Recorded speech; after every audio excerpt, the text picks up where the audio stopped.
अस्सलाम वालेकुम वरहमतुल्लाहि वबरकातुहू। 14 फरवरी, जी हाँ, 14 फरवरी के दिन हम सभी लोग हैदराबाद जाने वाले हैं। जैसा कि मैंने पहले ऐलान किया था, अब कैसा जाने वाले, कहाँ से जाने वाले, कितने बजे जाने वाले हैं, इसकी जानकारी देने के लिए मैं आप लोगों के बीच में हाजिर हुआ हूँ। सबसे पहले तो ये है कि 14 फरवरी के दिन दारुसलाम डे मनाया जाने वाला है। दारुसलाम है क्या? तो दारुसलाम पार्टी का हेडक्वार्टर है, जहाँ पर हर रोज़ हज़ारों लोग आते हैं जिनकी सुनवाई कोई नहीं करता है। उनकी सुनवाई दारुसलाम के अंदर होती है, जहाँ पर मजलिस के एमपी साहब जनाब बैरिस्टर असदुद्दीन अवैसी साहब, हबीब मिल्लत जनाब अकबरुद्दीन अवैसी साहब, सारे एमएलएज़ और पूरे कॉरपोरेटर्स एक जगह के ऊपर बैठते हैं दारुसलाम हेडक्वार्टर के ऊपर। और जो इंसान जिस किसी तकलीफ़ के अंदर है वो वहाँ पर आता है, अपनी सुनवाई करवाता है और वहाँ पे उसकी जो भी परेशानी है उसका हल निकाला जाता है। तो दारुसलाम डे 14 फरवरी के दिन मनाया जाने वाला है। साथ ही साथ 14 फरवरी के दिन महाराष्ट्र में जो कामयाबी मिली है नगर परिषद और महानगर पालिका के इलेक्शन में, उसका जश्न भी मनाया जाएगा। हम सब क्यों जा रहे हैं दारुसलाम? तो बैरिस्टर असदुद्दीन अवैसी साहब, अकबरुद्दीन अवैसी साहब और मजलिस इत्तेहादुल मुस्लिमीन का शुक्रिया अदा करने के लिए जा रहे हैं। अगर ये जमात ना होती तो मेरे हिसाब से हमारी आवाज़ ना होती, इसीलिए हम जा रहे हैं उनका शुक्रिया अदा करने के लिए और ये बताने के लिए कि जिस जमात की शुरुआत हैदराबाद से हुई थी, आज वो महाराष्ट्र में ही नहीं बल्कि पूरे हिंदुस्तान में किस तेज़ी के साथ दौड़ रही है, आगे बढ़ रही है। 14 तारीख के दिन हम अलग अलग जगह से जितने भी लोग आ रहे हैं, ऐसा ज़रूरी नहीं है कि पूरे के पूरे एक ही रैली के अंदर, अगर किसी की सहूलत ये होती है कि नहीं मुझे यहाँ से दूर हो जाएगा करके, तो वो अपना रास्ता इख्तियार कर सकते हैं। हम औरंगाबाद से गाड़ियों का एक काफ़िला लेकर, जिसमें हर जीता हुआ कॉरपोरेटर, इलेक्शन लड़ा हुआ कॉरपोरेटर, पार्टी के पदाधिकारी, कार्यकर्ता, मजलिस के दीवाने, मजलिस के चाहने वाले, सभी लोग इसके अंदर शामिल हो सकते हैं। बहुत सारे लोग फ़ोन करके पूछ रहे हैं हम आ सकते हैं क्या? देखिए, दारुसलाम आपका है, मजलिस आपकी है, तो कोई भी आ सकता है इसमें। लेकिन वहाँ पर जो जीते हुए कॉरपोरेटर्स हैं, काउंसिलर्स हैं, उनका इस्तकबालिया प्रोग्राम रखा गया है, तो आप भी उसमें शरीक हो सकते हैं, क्योंकि उनके जिताने के अंदर आप लोगों का भी बहुत बड़ा हाथ है। 14 तारीख के दिन सुबह 6 बजे हम औरंगाबाद के आम खास मैदान के ऊपर जमा होंगे, जो जामा मस्जिद के सामने है, अपनी अपनी गाड़ियों के साथ। जामा मस्जिद के सामने आम खास मैदान पे गाड़ियाँ खड़ी रहेगी और हर गाड़ी के ऊपर मजलिस का झंडा रहेगा। मजलिस के झंडे के साथ तिरंगा झंडा भी हम लगाएंगे और ये एक काफ़िले के तौर के ऊपर गाड़ियों की एक रैली की शक्ल के अंदर हम औरंगाबाद से बीड़, उस्मानाबाद, नलदुर्ग, तुलजापुर, उमरगा, तुलजापुर, ज़हीराबाद होते हुए हम हैदराबाद जाएंगे।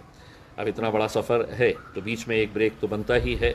तो नलदुर्ग में हम ब्रेक लेंगे, वहाँ पर दोपहर में खाने का इंतज़ाम वहाँ के ज़िम्मेदारान ने रखा हुआ है, तो वहाँ पर ब्रेक लेंगे, एक छोटा सा ब्रेक लिया जाएगा और वहाँ से हम लोग फिर हैदराबाद की तरफ निकलेंगे, क्योंकि किसी भी हालत में हमें असर की नमाज़ तक वहाँ पर पहुँचना है। यानी कि 5 बजे का हम टारगेट लेकर चल रहे हैं कि 5 बजे तक हमें हैदराबाद पहुँचना है। अब ये है कि एक चीज़ साफ़ कर देते हैं, चूँकि हमें पहुंचने का वक्त तय है और रास्ता बहुत बड़ा है। रैली की शक्ल में जब आप जाते हैं तो आपको डिसिप्लिन और स्पीड, इस सब बातों का ध्यान रखना पड़ता है।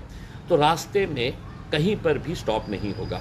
अगर कोई सोच रहा होगा कि मैं यहाँ पर रुकाकर इनका इस्तकबाल कर लूँगा, यहाँ पर रुकाकर इनसे मुलाकात कर लूँगा, यहाँ पर रुकाकर सेल्फ़ी निकाल लूँगा, फ़ोटोज़ निकाल लूँगा, तो ये मुमकिन नहीं होगा। उसमें जो भी है वो आधे घंटे का जो हमारा ब्रेक रहने वाला है नलदुर्ग के अंदर, वहाँ पर आप अगर चाहे तो मुलाकात कर सकते हैं।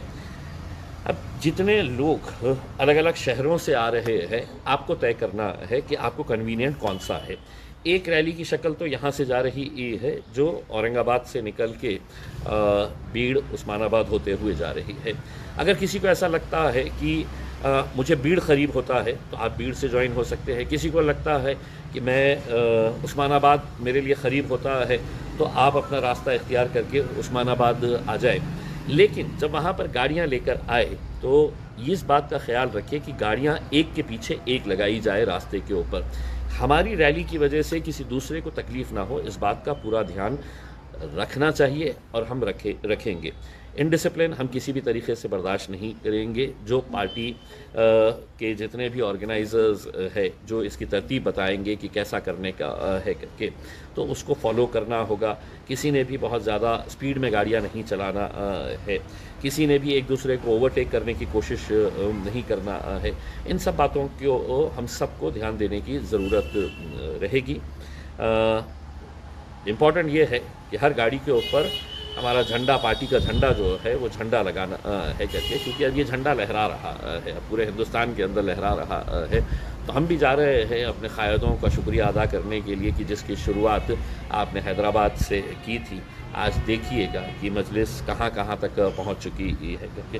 तो यही बातें मैं आप लोगों को बताने के लिए आया हूँ। हम हर रोज़ कुछ ना कुछ अपडेट इसके ताल्लुक़ से हम करते रहेंगे। हमने अपने ऑफिस के ऊपर रजिस्ट्रेशन रखा हुआ है ताकि हमें भी ये बात का पता चल सके कि आखिर में कितनी गाड़ियाँ होने वाली है करके।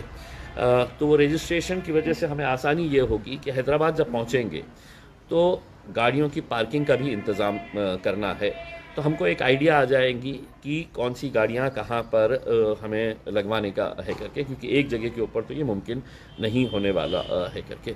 तो आपके लिए रजिस्ट्रेशन खुले हुए हैं, आपको हमारे ऑफिस के ऊपर ये गाड़ियों का रजिस्ट्रेशन करवाने का है, और हमें भी एक आइडिया आ जाएगी कि कितने लोग है करके। दारुसलाम के अंदर रात में खाने का इंतज़ाम किया गया है, और उसके बाद फिर लोगों का आपकी अपनी ये रहेगी कि आप वहाँ पे अगर रुकना चाहे तो अपने तौर के ऊपर आप रुक सकते हैं, जिसको वापस आना है वो वापस आ सकते हैं। तो ये सब बातें हम आपको बताने के लिए आज आपके बीच में आए हैं। उम्मीद करते हैं कि बहुत अच्छी रैली रहेगी और हिंदुस्तान देखेगा कि मजलिस किस तेज़ी के साथ बढ़ रही है, आगे चल रही है। शुक्रिया।